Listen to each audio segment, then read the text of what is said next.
हमारे साथ अश्विनी सिवाच साहब मौजूद हैं। सिवाच साहब, ये बगावत और पाकिस्तान की आर्मी का यूं दो फाड़ होना, ये इशारा क्या है?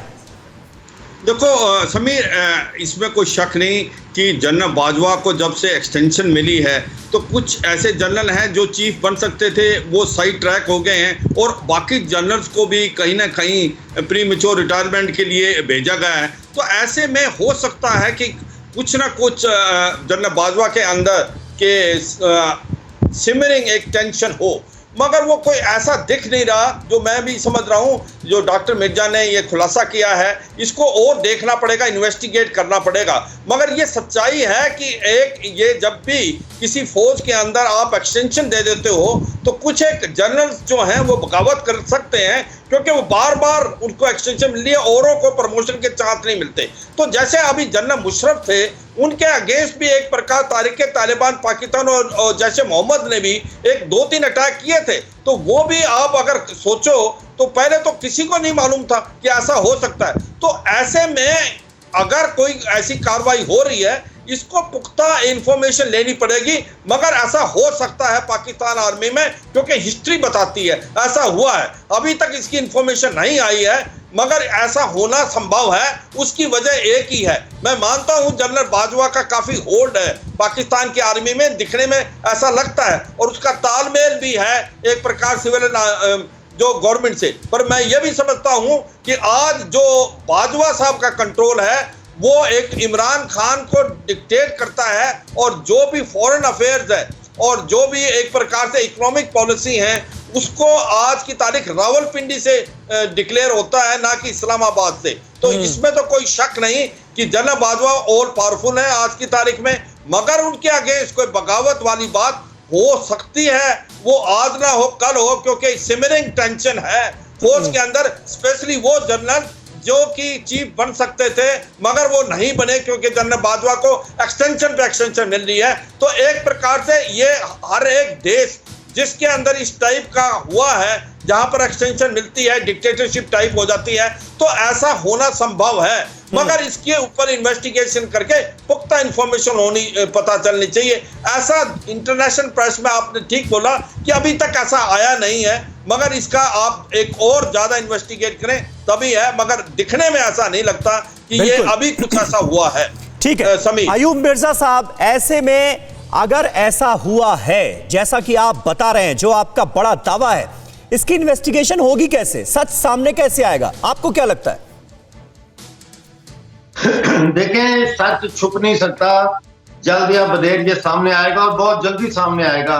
हमारी टीम इस वक्त जो है वो खोज कर रही है। हम उन जर्नलों के और फौजी अफसरों के नाम भी फाइंड आउट कर रहे हैं। सिर्फ अभी तक एक मेजर का नाम पता चला है, मेजर आबिद। तो दूसरी बात ये कौन है? ये इन्हें गिरफ्तार किया गया है आप कह रहे हैं? जी, नैयर आबिद को गिरफ्तार किया गया आप कह रहे हैं? नहीं, मेजर आबिद। मेजर आबिद, ठीक है जी, ये नाम एक पता चला, बाकी नाम भी आ जाएंगे, फिक्र ना करें। ये जब जनरल मोहम्मद जयाउल हक के खिलाफ कू हुआ था, मेजर आफ्ताब ने किया था, वो किसी को पता चला था? किसी को पता नहीं चला था। लेकिन मेजर आफ्ताब ने कई साल जो है अटक किले में काटे थे। तो आज सोशल मीडिया का दौर है, हर शख्स के पास मोबाइल फोन है, और हर शख्स फेसबुक पे है, इंस्टाग्राम पे है, व्हाट्सएप पे है। तो मैं समझता हूँ ये बात क्लासरा साहब की और ये जनरल साहब की, कसर साहब की और जनरल साहब की, कि ऐसी कोई इंफॉर्मेशन उन तक अभी नहीं आई। ये इंफॉर्मेशन हमें बहुत अंदर की इंफॉर्मेशन है। रेडियो मालिया के फौज के अंदर बहुत गहरे दूर तक हमारे कॉन्टैक्ट्स और राब्ते हैं जो हमें इंफॉर्मेशन देते हैं। और अगर मेरी इंफॉर्मेशन गलत है, आज तक पाकिस्तान आर्मी के बारे में जितनी मैंने खबरें ब्रेक की हैं, अगर वो गलत है तो ISBR से आज तक वो चैलेंज क्यों नहीं हुई? आज तक उन्होंने क्यों नहीं कहा कि ये खबर झूठी है?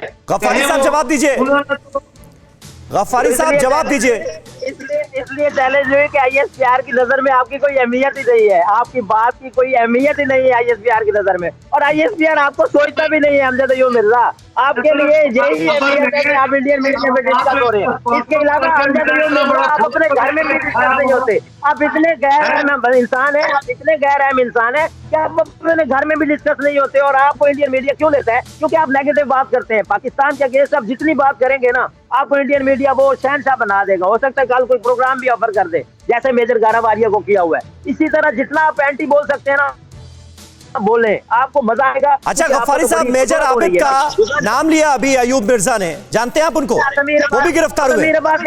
समीर अब्बास कितने सारे मेजर होते हैं, ये कल कहेंगे समीर भी उसके अंदर शामिल थे, आप मान जाएंगे यार समीर कैसी बात? अरे भाई कितने सारे मेजर होंगे ये बात तो ठीक है, लेकिन जो लोग गिरफ्तार हुए हैं उनकी लिस्ट में मेजर आबिद का नाम भी है, ये तो एक पत्रकार को पता होना चाहिए ना। गिरफ्तार हुए ही नहीं, गिरफ्तार अच्छा, गिरफ्तार हुए ही कोई ऐसी कोई नहीं गिरफ्तार हुआ, कोई चीज है ही नहीं, कोई गिरफ्तार नहीं हुआ, कोई है ही नहीं, कोई कहानी है ही नहीं। ये झूठ पुलंदा है, ये लिख के दिया गया स्क्रिप्ट है। स्क्रिप्ट उन्होंने बोल दिया यूट्यूब पे, आपने उसको ऑनर कर दिया, आपने उसको बिठा दिया, आज आपने बुला लिया, वो बल्ले बल्ले हो गई अयूब मिर्जा की। कल 8000 फॉलोअर थे ट्विटर पे, आज 9000 ट्विटर पे फॉलोअर हो जाएंगे, ये बड़े लीडर बन जाएंगे। कल इससे बड़े लीडर कोई और झूठ बोलेंगे, आप फिर इनको बुलाएंगे, ये उससे बड़े लीडर बन जाएंगे। परसों फिर झूठ बोलेंगे, फिर आप इनको ऑनर देंगे, ये फिर और बड़े लीडर बन जाएंगे। गफ्फारी साहब मैं बताऊं, आपकी बात पर यकीन इसलिए नहीं होता ना, आपकी बात पर यकीन इसलिए नहीं होता क्योंकि आप तो वो लोग हैं जो ओसामा बिन लादेन को आतंकी भी नहीं मानते, उसके लिए भी तैयार नहीं होते, बगले झांकने लगते हैं जब पूछा जाता है कि ओसामा बिन लादेन आतंकी था या नहीं था आपकी नजर में,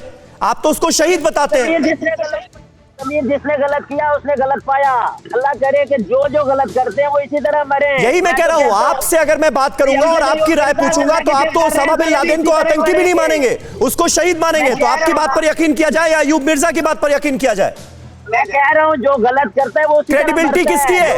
क्रेडिबिलिटी पर बात कर रहे हैं ना आप अयूब मिर्जा की क्रेडिबिलिटी पर सवाल उठा रहे हैं ना, इसलिए मैंने आपसे पूछा। ये मैंने आपको बता दिया कि आज की तारीख में पूरी दुनिया में आपकी क्रेडिबिलिटी क्या है। मैं यही कह रहा हूँ, अमजद अयूब मिर्जा की क्रेडिबिलिटी यही है कि अरे छोड़िए आप बात, आप लोगों ने मानना है, छोड़िए आप, सिर्फ समीर मान रहे हैं, सिर्फ समीर मान रहे हैं। अभी जनरल, अभी आपके जो दूसरे वाले थे साहब, उनका नाम मुझे भूल गया मैं, उन्होंने जो बात की उसमें वो नहीं माने। कसवर अब्बास जो इस्लामाबाद में बैठे हुए आपके नुमाइंदा है, हमारे भाई हैं, वो भी नहीं मान रहे, लेकिन समीर अब्बास मान रहे हैं क्योंकि समीर अब्बास को कहा गया कि आपने अमजद अयूब मिर्जा की बात मान ली। नहीं अब ये तो इन्वेस्टिगेशन में सच सामने आएगा ना, अयूब मिर्जा का दावा है ये हमने सीधे सीधे कहा। अब तो इन्वेस्टिगेशन, और इन्वेस्टिगेशन पाकिस्तान में किस तरह से होगी इस केस की ये हम जानते हैं, ये हम जानते हैं गफ्फारी साहब। हमने की गलती फिर एक बार, कोरोना ने किया दोबारा प्रहार। मास्क, 2 गज दूरी, करें अपनी सुरक्षा खुद। कोरोना टीका हम सबको लगाना है, मिलकर साथ समझदारी से कोरोना को हराना है।